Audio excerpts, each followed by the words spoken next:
पिलीव येथे कृषी पर्यटन स्थळ मंजूर, जनतेतून समाधान व्यक्त. पिलीव तालुका माळशिरस परिसराच्या विकासासाठी आणखी एक महत्त्वपूर्ण पाऊल उचलण्यात आले आहे. येथे एक कृषी पर्यटन स्थळ उभारण्यास मंजुरी मिळाल्याने ग्रामीण पर्यटन, शेती आणि स्थानिक अर्थव्यवस्थेला मोठी चालना मिळणार आहे. ही महत्त्वपूर्ण मंजुरी ग्रामविकास मंत्री नामदार जयकुमार भाऊ गोरे, माननीय खासदार श्री रणजित सिंह दादा नाईक निंबाळकर आणि माननीय आमदार श्री रामभाऊ सातपुते यांच्या माध्यमातून प्राप्त झाली असून पंचायत समिती सदस्य सौ नम्रता शिवराज पुकळे यांच्या सातत्यपूर्ण पाठपुराव्याला यश आले आहे. या प्रकल्पामुळे पिलीव परिसरातील नैसर्गिक सौंदर्य आणि ग्रामीण संस्कृती आणि शेतीचा वारसा पर्यटकांसमोर नव्या स्वरूपात सादर होणार आहे.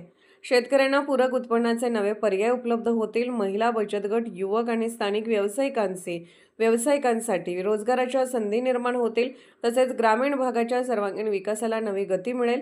पिलीवला कृषी पर्यटनाच्या नकाशावर एक वेगळी ओळख मिळवून देणारा हा प्रकल्प निश्चितच विकासाच्या नव्या पर्वाची सुरुवात ठरेल. महाराष्ट्र वेद न्यूजसाठी तुषार बाबरे, माळशिरस.